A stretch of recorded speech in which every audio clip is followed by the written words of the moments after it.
Estamos de vuelta en nuestro encuentro, ya lo tenemos a nuestro invitado en breve, José, lo presentamos luego de nuestra viñeta, ¿no? Vamos a la viñeta.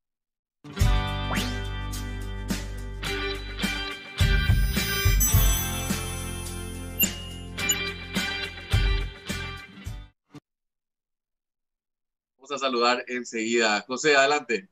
Es así, lo saludamos al señor José Sánchez, también él es director del programa ROLSI, obviamente en representación al Instituto de Desarrollo por parte de Paraguay, ¿no? Buen día, señor José, ¿cómo le va? Gracias por acompañarnos. Muy buenos días a ustedes y a toda la audiencia. José Tomás, un gusto saludarte después de un tiempo largo. Es interesante siempre dialogar contigo y principalmente ante este desafío que nos toca no solamente como Paraguay, sino como planeta Tierra, creo yo, que es esta situación de la pandemia. Hagamos un primer aterrizaje en estos 20, poco más de 20 minutos. Me gustaría tu visión en torno a esto que nos toca vivir. Sin precedentes. En realidad tuvimos pandemias en otros momentos, pero una situación como esta es realmente sorprendente, ¿no? Así es, Juan Pablo. Mira, como politólogo, por mucho tiempo busqué cuáles son los efectos, indagar cuáles son los efectos políticos de una pandemia. Porque ya hubo pandemias. Y en ciencia política hay muchos estudios sobre los efectos políticos, por ejemplo, de una guerra civil, de guerras internacionales, de terremotos. El terremoto en México, por ejemplo, en el año 85, es una de las causas que después lleva a la caída del PRI y la democratización de México, ¿verdad? Eh, Hay análisis de consecuencias políticas de las crisis económicas, pero vos sabés que encontré casi nada sobre consecuencias políticas de pandemias, porque tiene sus particularidades, ¿verdad? Tiene cosas comunes con con momentos bélicos. Hay gente que dice que es puro discursete y pose política lo de asociar esto a momentos bélicos. Y sin duda, muchos políticos van a intentar usar a su favor y exagerar, porque en este momento hay que, digamos, no son momentos fáciles, entonces hay que buscar la unidad, hay que buscar glorificar símbolos. Y entonces hay una parte de pose, sin duda, pero hay otra parte que realmente tiene que ver con momentos que parecen bélicos en el sentido de que el Estado adquiere una importancia suprema, impone soberanía, controla la economía, o sea, eso en momentos normales a nadie se le ocurriría pensar que el Estado puede paralizar la economía, menos en un país con un Estado chico como Paraguay, ¿no? Pero acá se dio eso. El Estado redireccionó recursos hacia zonas consideradas claves. Hay una discusión que todavía no se dio del todo, pero ya es incipiente sobre el tema de la violación de derechos humanos, ¿verdad? Violación en el sentido de que no se sabe tanto qué tan constitucional están siendo las medidas que toma el Estado, ¿verdad? Es una discusión que algunos juristas dicen que no es constitucional. Nos estamos basando en una normativa pre-89, por lo tanto tampoco es muy legítima la norma sanitaria de donde se tomó el Estado para imponer la cuarentena, cosas así, ¿no? Entonces hay un aspecto constitucional que hay que ver, un aspecto de balance de derechos, se priorizan algunos por sobre otros. Esa discusión nunca es fácil. Hay un aspecto político que hay que ver también. Toda crisis de esta magnitud funciona como un tipo de represa, ¿verdad? En el sentido de represa social. Recuerden ustedes la crisis económica de los 30, después del crash del 29 en Estados Unidos y la crisis de los 30, llevó a una década terrible, terrible para la política global, ¿no? El avance del fascismo, el nazismo, eh, guerras en muchos lados, la guerra del Chaco, bueno, acá en Paraguay. Entonces, las crisis represan cosas que después se sueltan, ¿verdad? También podemos decir que la Segunda Guerra Mundial represó cosas, pero lo que vino después fue una economía vigorosa, fue la expansión de la democracia, de los derechos. O sea, hay crisis que pueden derivar hacia uno u otro lado. No sabemos muy bien Ahora, qué es lo que se está represando acá, ¿no? me Eh, parece, me parece interesante ese primer abordaje, José Tomás, y luego le voy a dar el espacio a José. Te pido, José, quiero repreguntar sobre esto que estás planteando. Este escenario que nos estás pintando en algunos elementos que te tocó estudiar, ¿crees que pueda significar la antesala de un retroceso hacia cuestiones que teníamos en la década de post Segunda Guerra Mundial, que luego se vinieron las dictaduras y todo eso? Hay como una suerte de canto nacionalista en varios países que hace rato venimos escuchando. Ahora creo que vamos a tener la gran confrontación en noviembre en los Estados Unidos, una situación que se da que llama mucho la atención.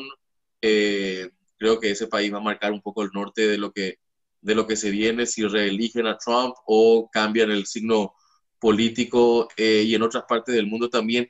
¿Cómo ven ustedes desde el área que te toca trabajar esta ciencia, José Tomás? Voy a hablar como politólogo y no tanto como director del programa ROLSI desde el Instituto de Desarrollo, ¿verdad? Sino como politólogo lo que había dicho, las crisis funcionan como contención digamos, enojos sociales o a una fuerza social que luego, al liberarse de la represa, va hacia alguna dirección. La crisis de los 30 llevó a una dirección autoritaria. La crisis de la Segunda Guerra Mundial llevó a una dirección progresista, en el sentido de que se expandió la democracia después de la Segunda Guerra Mundial. Claro que después tenemos los 60 y los 70 una reversión autoritaria en América Latina, ¿verdad? Pero en los 50 y los 60 hay expansión de la democracia y expansión económica, ¿verdad? ¿Qué va a pasar acá en Paraguay? No sabemos, pero muchos que pintan un escenario negativo en cuanto a lo político. Pero a mí me gustaría llamar la atención sobre algo que estamos analizando un poco, que es algo positivo, Juan Pablo y compañeros, ¿verdad? El Estado paraguayo, por primera vez, está generando políticas de protección social que no se hubieran podido impulsar en un ámbito normal. Si nosotros pensamos Putubo, este programa social, programa de ayuda social, que es una mímica a un programa de renta universal, que si alguien hubiera planteado eso en Paraguay antes de la crisis, lo hubieran tildado de loco comunista o de populista. Sin embargo, ahora está llegando a casi 1,5 millones de personas y se lo puso listo a ese programa en 3 o 4 semanas. Yo no sé si ustedes recuerdan en marzo, cuando se decreta la cuarentena, cuál era la iniciativa de política social que iba a tener el Estado paraguayo. No sé si ustedes recuerdan. Iba a ser el tradicional kit de alimentos, la bolsa de galletas, el arroz.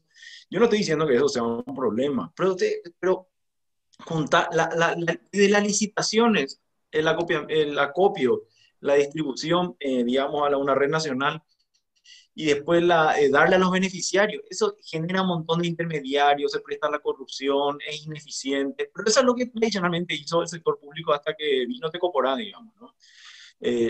Otro programa social de tinte más universalista que, digamos, en el 2005 ya se inaugura. Pero Putubo se puso listo, hace un bypass a esa idea que había de distribuir vía instituciones, la galleta, el arroz, el cocido, lo que tradicionalmente se hace, y se pasó a dar plata a beneficiarios sin intermediarios. Y con una novedad que no vimos todavía. Los beneficiarios se inscribieron por su cuenta, digamos, demostrando que podían formar parte del programa. Entonces hay una relación Estado-sociedad, Juan Pablo y José, que no se dio nunca antes. Antes, para acceder a un beneficio social, había que pedir en gran medida ayuda a intermediarios. Ahora no se dio eso. Entonces mi pregunta es, ¿qué es lo que eso va a generar en cuanto a la expectativa de la gente sobre lo que debe hacer un Estado? Cómo un Estado debe proteger en momentos de complicación. También que hay que contribuir con el Estado. Seguramente va a haber una idea de que el sistema tributario no va a poder quedar así tal cual está, con una digamos, con una base indirecta mayormente y con baja presión, ¿verdad? En términos comparados con la región. seguramente va a haber una presión para reformular cuestiones tributarias. Y si eso mezclamos con lo que se está generando en la gente en cuanto a cómo el Estado debe proteger a los que más necesitan, por así decir, pueden darse cosas interesantes en una dirección de estado de bienestar, ¿verdad? Hay algunos que van a decir, no, eso hay algunos posicionamientos que van a decir que eso es negativo siempre, que siempre es negativo que el Estado genere una presencia y ayude en términos de bienestar. En mi opinión, a mí me parece un modelo interesante de mirar para Paraguay, ¿verdad? Que es un Estado que nunca tuvo políticas de bienestar, hasta recientemente, digo, históricamente no tuvo. Entonces, me interesa pensar qué se genera, Juan Pablo y compañeros, en la gente que está recibiendo hoy ayuda. Políticas de desempleo en IPS, por ejemplo. Eso no había, no se podía pensar antes de la crisis. Ahora vamos a tener una política de desempleo en IPS. Eso le lleva a pensar a IPS hoy cómo llegar al sector más informal, a aquellos que no están en relación de dependencia. Y están hablando de incorporar IPS a 700.000 personas. O sea, estamos hablando de una expansión interesante del Estado en esa parte de protección social que podría darse.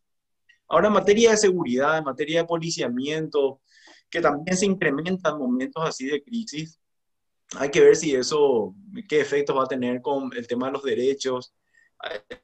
Estamos viendo, digamos, dificultades en cuanto a, o sea, como que hay como cuestionamientos a la fiscalía, que no están actuando de manera homogénea para moverse donde hay supuestos delitos. Hay una lectura ahí medio fea también, de que ahí no hay un avance progresista. Pero en el tema de protección social, me parece interesante lo que se está dando e incluso hay cosas esperanzadoras ahí. Señor José, sí. Juan Pablo, ¿tenés alguna consulta? Sí, quiero hacer una consulta ya referente como director, en este caso, del Instituto de Desarrollo, y quiero de lo particular pasar a lo general. Hay mucha impunidad por falta de justicia. La falta de justicia hace que el Estado de Derecho esté amenazado. ¿Por qué? Porque las leyes son letra muerta. Tengo entendido que ustedes están ahora encarando un programa de las siglas del inglés ROLSI. Si puede explicarnos un poco más a qué hacen referencia esas siglas y quiénes son las instituciones encargadas y con qué finalidad, cuál es el objetivo de este programa. Sí, ROLSI es Rule of Law and Culture of Integrity, en inglés, ¿verdad? Estado de Derecho y Cultura de la Integridad. Es un programa liderado por el Instituto de Desarrollo con el apoyo técnico y financiero de la USAID, la Agencia de los Estados Unidos para el Desarrollo Internacional. Digamos, el planteamiento es apoyar el desarrollo del Estado de Derecho en Paraguay, pensando que cuando hay problemas de Estado de Derecho, el efecto final que tiene, además del efecto inicial del problema de Estado de Derecho, es que en general hay digamos, mucha gente que es penalizada o que sufre en su vida la injusticia, ¿verdad? Por así resumir en muy pocas palabras. Pero el efecto a largo plazo de un Estado de Derecho problemático es de que corroe las bases de la democracia, ¿verdad? La credibilidad sobre el Estado, sobre los actores políticos. Y cuando se corroen las bases de la democracia, la credibilidad o legitimidad estatal y de la clase política, pueden abrirse puertas a complicaciones políticas todavía peores, ¿verdad? Al parecer el apoyo a la democracia, el autoritarismo, digamos, está siempre ahí a la vuelta de la esquina, ¿verdad? Entonces, la apuesta de este programa es apoyar el desarrollo del Estado de Derecho, pero desde un lugar nuevo que no se había probado mucho, porque ha existido cooperación con las instituciones del sistema de justicia, pero acá el programa se planteó apoyar desde la educación superior. Entonces va a tratar como que dos problemas, uno o dos cuestiones que como país nos ha costado siempre, la educación superior y el Estado de Derecho, y apoyar desde ahí al desarrollo del Estado de Derecho. Entonces se armó una alianza con cuatro universidades públicas: la Universidad Nacional de Concepción, la Universidad Nacional de Canindeyú, la Universidad Nacional del Este y la Facultad de Derecho de la Universidad Nacional de Asunción.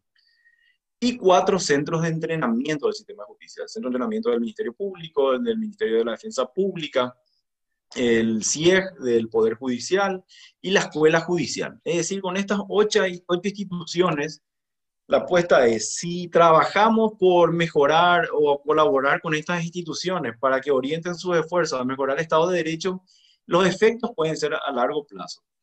Y tenemos 2 aliados internacionales, la Universidad de Harvard y la Universidad de Notre Dame, en Estados Unidos, que con todo lo que implica tener acceso a estas universidades, y que podamos hacer como una suerte de correa de transmisión y traer algo de sus aprendizajes y todos sus recursos a Paraguay, puede potenciar bastante. Y también tenemos al ICET, que es un think tank en Estado de Derecho en Paraguay también. ¿Cómo queremos apoyar la educación superior? A través de 3 áreas claves de la educación superior. Uno, investigación. Paraguay, ustedes saben, produce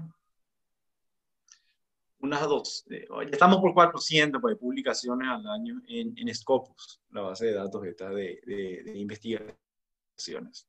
Harvard produce más de 20.000 al año.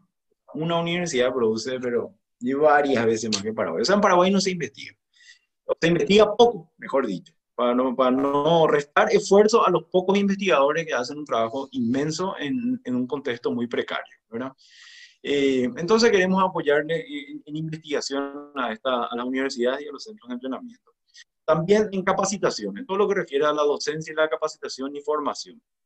Ahora hicimos todo un esfuerzo de apoyarle en la transición, el desafío de la transición de la educación presencial a la educación en línea. En el contexto de pandemia fue obligatorio y nos ha sorprendido a todos en todo el mundo, ¿verdad? Nadie la tenía fácil ahí. Y entonces estamos haciendo un trabajo, para poner un ejemplo, ya directo de cómo ayudarles a mejorar a contribuir con mejorar sus esfuerzos de migrar a la educación en línea.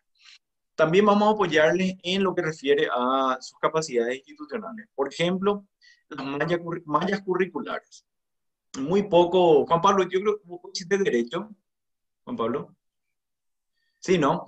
Así Muy es, y poco. conozco lo que fue el nacimiento de este programa, José Tomás, y yo creo que va a ser muy ambicioso desde el punto de vista también de sacar el foco hacia lo que es la reforma de justicia y pasar a lo que es la acción en la sociedad civil, pero desde la academia. Me parece Así es. que realmente es una gran apuesta, ojalá que dé sus frutos y los que nos dedicamos también a este trabajo desde la sociedad civil que pueda tener sostenibilidad. ¿Cómo están trabajando ese indicador justamente, José Tomás? Porque el gran problema en el Paraguay, te hablo desde la experiencia y yo creo que vos también, es la sostenibilidad de los proyectos en el tiempo. Deja el financista, se van los coordinadores, termina el proyecto que tiene un tiempo de vida, pero al final como las cosas incluso en el Estado mismo, como decimos en el folclórico paraguayo, queda todo en el opareí. ¿Creen ustedes que van a cambiar algo con este programa? Y yo creo que sí, yo creo que estamos, o sea, el programa recién se inició, ¿verdad? Y como te decía, el apoyo en las capacidades institucionales recién comenzaron. Hicimos un diagnóstico con el apoyo de investigadores de la Universidad de Notre Dame, eh, muy interesante. Por ejemplo, hay un primer análisis comparado de las mallas curriculares en las universidades sobre qué es lo que se le enseña a la gente que estudia Derecho.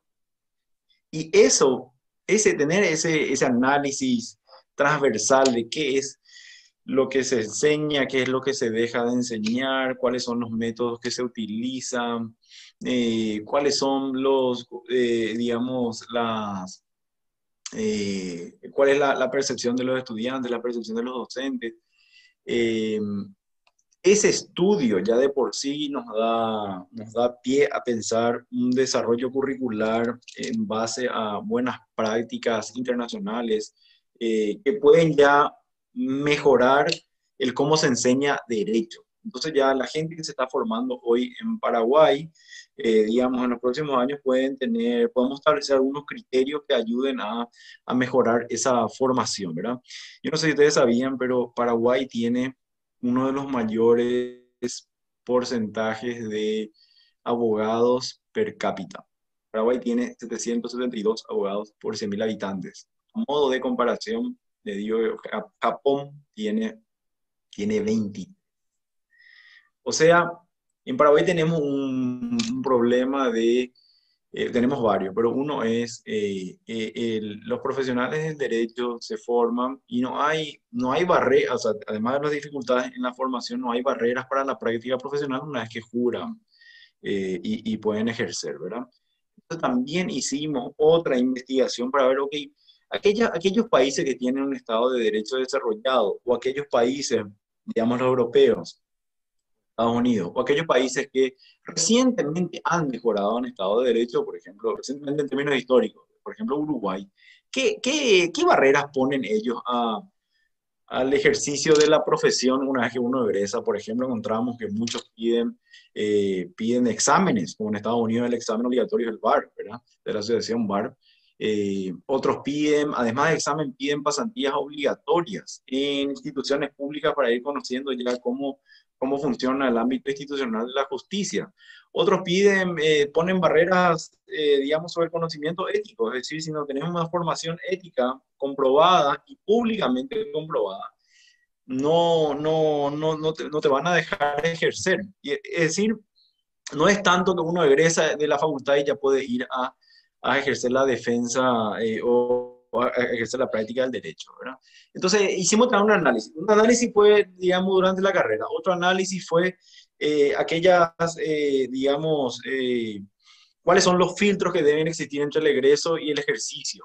Entonces, esto nos va a permitir, este es el año 1, esto nos va a permitir en el año 2 y futuro del proyecto, el ir pensando en innovaciones, tanto en las mallas curriculares como en los filtros para la práctica legal, que generen mayor calidad, por ejemplo, en el ámbito del derecho, ¿verdad? Sobre la sostenibilidad que preguntabas, eso nunca es fácil, Juan Pablo y colegas, no, nunca es fácil que la cooperación encuentre una sostenibilidad más allá del proyecto. Sin embargo, estamos ya pensando en eso. Pero vamos a requerir, o sea, digamos, nuestros aliados están entusiasmados con esto, que son las instituciones públicas, que son quienes van a ver cómo cargar finalmente después con las innovaciones que genere la propuesta. Hay espacio para pensar esto y estamos con ese interés, ¿verdad? De generar mecanismos de sostenibilidad. Espectacular. Señor José Tomás Sánchez, director del programa ROLSI por parte del Instituto de Desarrollo, nada más que agradecerle por mi parte por el tiempo que nos brindó al hablarnos un poco más respecto a este programa, el mayor de los éxitos. No sé si Juan Pablo tiene alguna otra pregunta. Le doy también el espacio al compañero. No, más que nada para que José Tomás nos pueda indicar dónde podemos ver más información. La audiencia que está viendo esto y luego va a ver en las redes sociales, ¿están ya con alguna plataforma digital? ¿Están en las redes sociales? ¿Cómo la gente puede hacer un poco de seguimiento también a los Sí. trabajos y la agenda que llevan adelante José Tomás? Sí, les pido por favor que ingresen a la página web del Instituto de Desarrollo, www.desarrollo.edu.pi. Ahí Ahí está van a toda la ver la información. serie de eventos que tenemos. Como les decía, estamos trabajando en parte del desarrollo de las capacidades institucionales, en parte en dar cursos de capacitación y en parte en las investigaciones. Mañana tenemos un evento muy importante, Juan Pablo y audiencia. 2 investigadores del equipo de Notre Dame van a estar presentando un diagnóstico de la justicia y el Estado de Derecho en Paraguay en términos comparados. Es decir, Paraguay siempre se piensa a sí mismo como una tierra especial, un cementerio de teoría, tenemos una visión fatalista, parece ser que acá las cosas no funcionan. Pero sin embargo, ¿cómo vamos a saber si funciona o no funciona si no tenemos los datos, no tenemos información que nos permitan compararnos con otros países? Entonces el esfuerzo que hicimos, que mañana va a ser presentado, es localizar a Paraguay en términos de funcionamiento del sistema de justicia en términos comparados. Mañana a las 9:30 de la mañana va a ser por Zoom, vamos a transmitir también por EduCanal, Pueden ver más información ahí en la página web del Instituto de Desarrollo. Y bueno, les esperamos. El evento del cierre del primer año, que nosotros cerramos el año ahora en septiembre. Así que están invitados a participar de esta discusión. Va a haber un espacio para preguntas también. Y vamos a ver un poco dónde estamos como país en medio de todo. Solamente si sabemos dónde estamos, podemos decidir hacia dónde vamos, ¿no? Gracias, José Tomás. Saludo ahí justamente a los Molina, que también están trabajando arduamente en esta tarea, y a todo el equipo, y será hasta una próxima. Muchas gracias, Juan Pablo. Muchas gracias, José. Y un saludo a toda la audiencia. José, nos estamos despidiendo. Eso sí, 14:30 horas la repetición de este foro empresarial. Agradecerle la compañía de todas las mañanas a la audiencia y nos volvemos a reencontrar mañana a las 10 de la mañana, Juan Pablo. Y nosotros a las 12 en el Informativo Central. Como siempre, nuestros mejores deseos, que tengan una excelente jornada. Muy buenos días.